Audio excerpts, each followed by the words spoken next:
Hey everybody, welcome to Garden Time with Belle. Well, since it is nearing the end of the year, I thought I might share with you all my naughty and nice list for 2025. December is a time of reflection for many of us. Don't you guys do that too? I take stock in the year, I reflect back, and that's no different. Reflecting back on 2025 in terms of what happened in the garden and also outside of the garden. So, thinking about those naughty plants that I had to deal with in 2025, or maybe the naughty gardener who didn't get everything quite right, those kind of challenges or mistakes in the garden can just help us grow and learn. So it is worthwhile taking some time to reflect on that.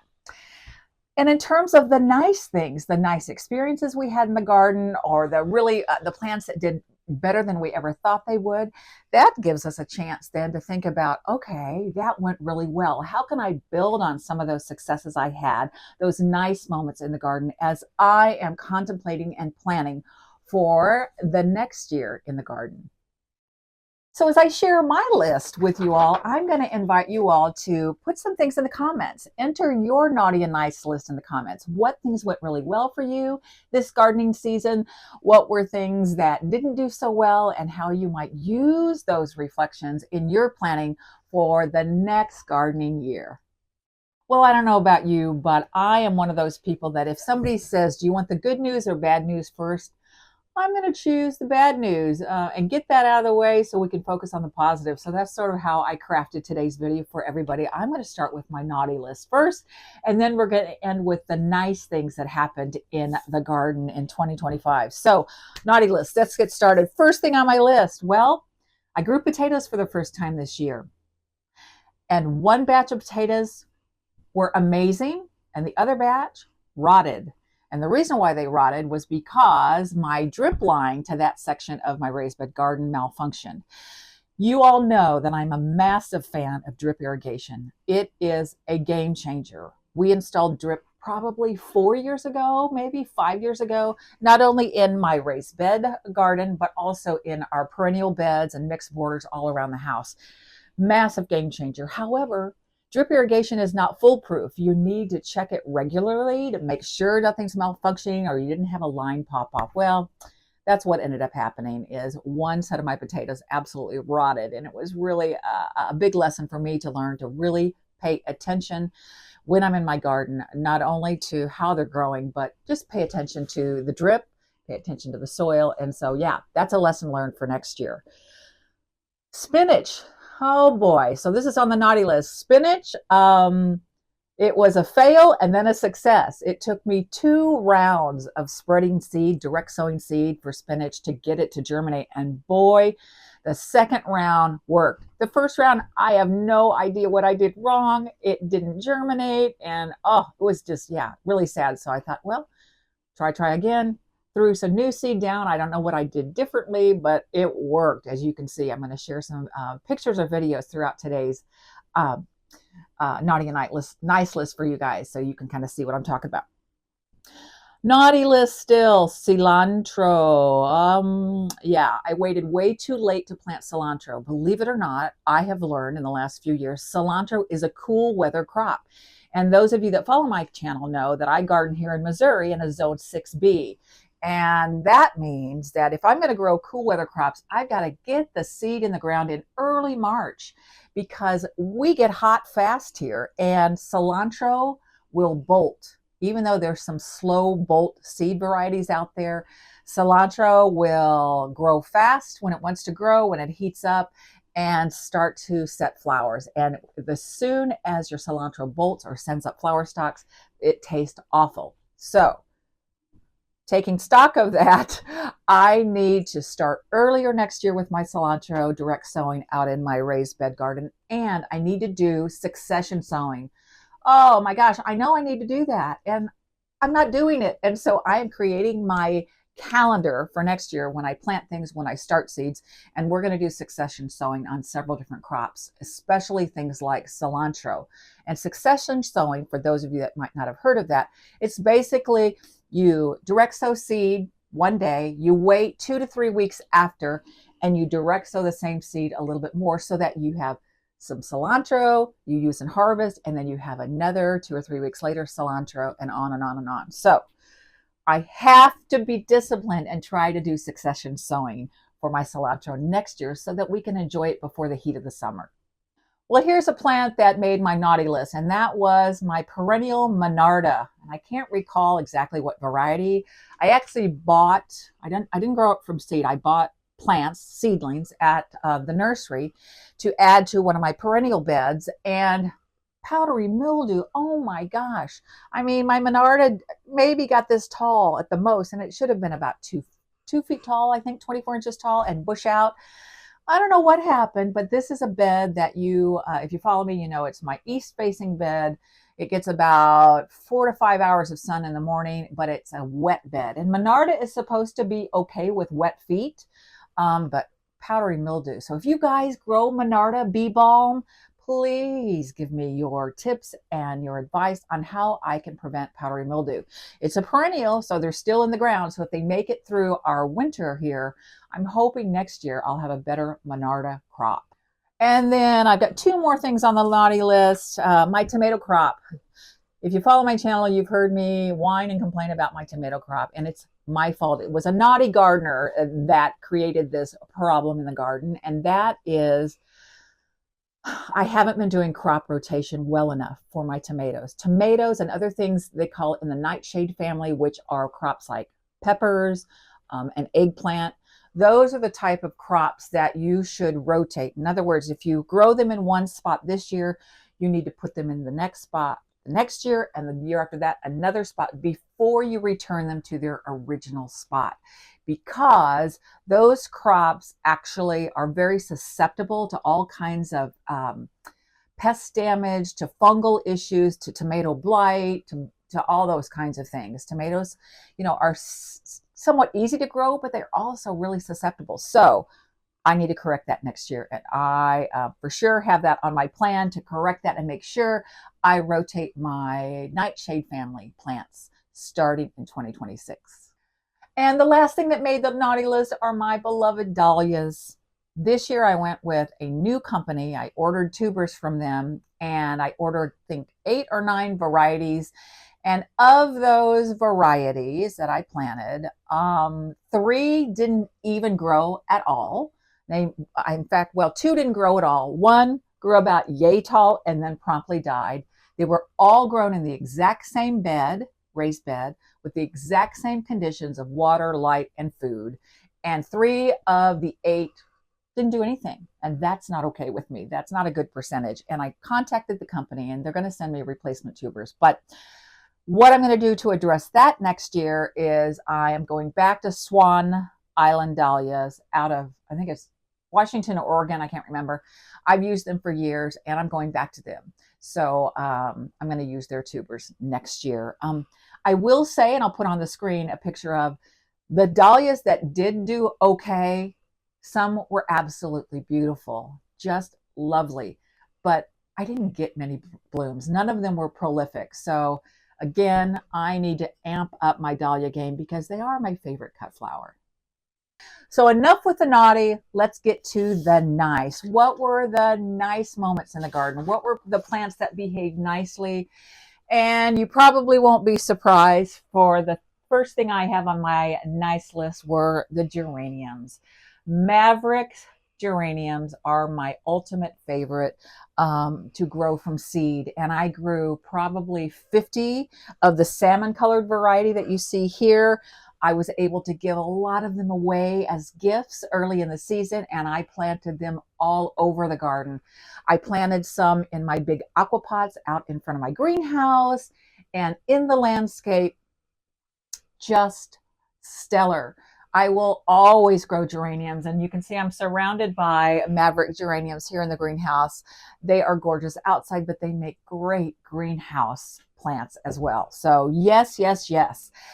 The second thing on the nice list is my propagation of coleus.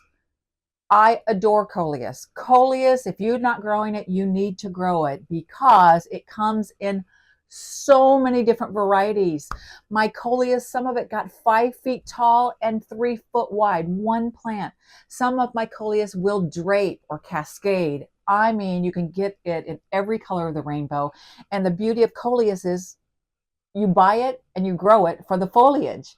The other thing that was a big, nice part of that I experienced with my coleus is I was able to propagate it. Coleus is extremely easy to propagate, meaning you take a cutting, you root it in some water, and you plant it out in your garden or in your hanging baskets or your beautiful pots. It is the easiest thing to propagate. In fact, that's the first thing I learned how to propagate was coleus. I have lots of videos on how to propagate coleus and actually to propagate geranium. So if you want to learn more about that, I'll make sure I leave a link in the description below. My hanging baskets, big winner, super nice this year. I decided to go with a purple, yellow, and pink combination. My inspiration for my big hanging baskets, they were the metal ones with the Coco Coir liner.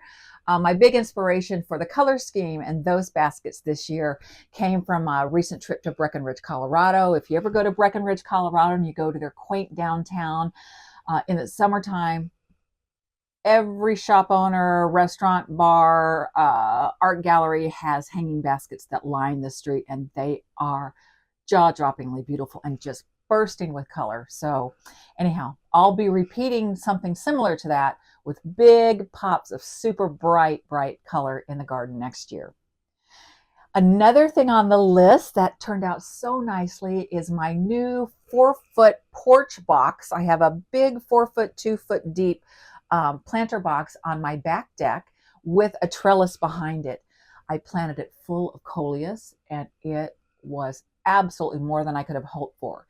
What was just a meh was the fact that what I chose to plant there to climb up the trellis or a mandevilla, a pink mandevilla, and it took it forever to grow. And in fact, I'll have to think of something else to grow there. I really want to cover most of that trellis with climbing vines. So I need to do some research this winter. But if you all have good ideas for a flowering vine for my trellis that's going to be on that porch box, I would love to have your ideas in the comments below. So that was a big win. Another win, this one was in my veggie garden. I planted broccoli for the first time. Oh, fantastic. I need to leave more room for broccoli in the next growing season. It absolutely was so simple to grow. Oh my gosh, and there's nothing like fresh broccoli out of the garden. It was absolutely tender and delicious. I continue to grow and learn and do better with my seed starting. I have a whole playlist on seed starting because I'm kind of getting the hang of it after all these years. And one of the biggest, nicest things that happened in the garden this year was my seed starting of a bunch of cut flowers. Varieties I had never started from seed before, and those were my ageratum, my gomphrena, my celosia, and my favorite zinnias from Floret Seed, the Alpenglow variety. I took some great advice I got from a few gardeners who love to grow veggies, and their advice was you need to start Mrs. Meyer's lemon basil from seed, and you need to plant basil plants all throughout your veggie garden. Those basil plants not only produce delicious lemon basil, but also the big benefit for me this year was to intersperse basil plants next to all of my things like peppers and tomatoes, because they repel a lot of the common insects that you don't want destroying your crops, and it worked. In fact, if you know about tomato hornworm, and I don't know many places that don't have that moth that lays their eggs on tomato plants, but they will decimate and destroy your tomato plants in no time. But I didn't have a single tomato hornworm this year until the very end of the growing season. Incredible. And every single tomato plant I planted and my pepper plants had a Mrs. Meyer's lemon basil next to it. I also grew tons of parsley from seed, and I had parsley all the way through November in my garden. So yeah, loads of herbs, growing them from seed. So inexpensive way to do it. And I just for sure will be doing that next year. I purchased some hardy hibiscus for the first time this year from Proven Winners has, oh my gosh, I'm going to forget the name of their hardy hibiscus. I'll put it on the screen, but the Summerific series. And those were so nice, so nice. And they're in my garden. And if they make it through winter, which they're supposed to, they're hardy. They produce dinner plate size, big, gigantic, beautiful flowers. Just they pump them out. They get started late. So it's more like early summer, midsummer before they really start to produce flowers, but they go all the way until fall. And they are definitely a nice spot in the garden. Another happy accident actually was my sweet potato vine. Those of you that grow sweet potato vine, a lot of us grow it in pots, in hanging baskets. But this year I decided to plant sweet potato vine under my little lime punch hydrangeas to act as a ground cover. And boy, did it come through so nicely.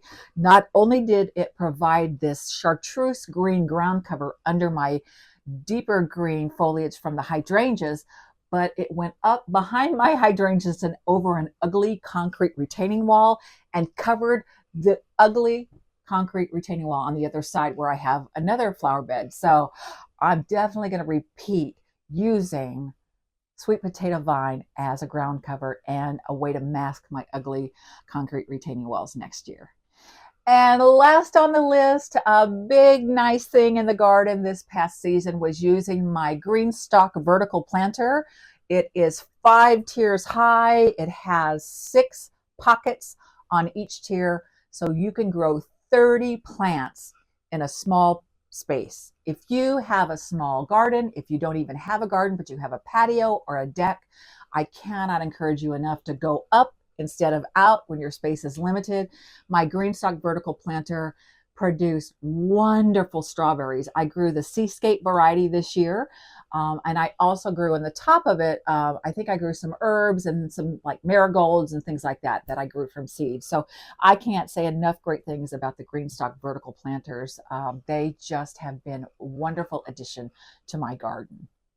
Thanks so much for hanging out with me today as I got to share with you my naughty and nice list for 2025.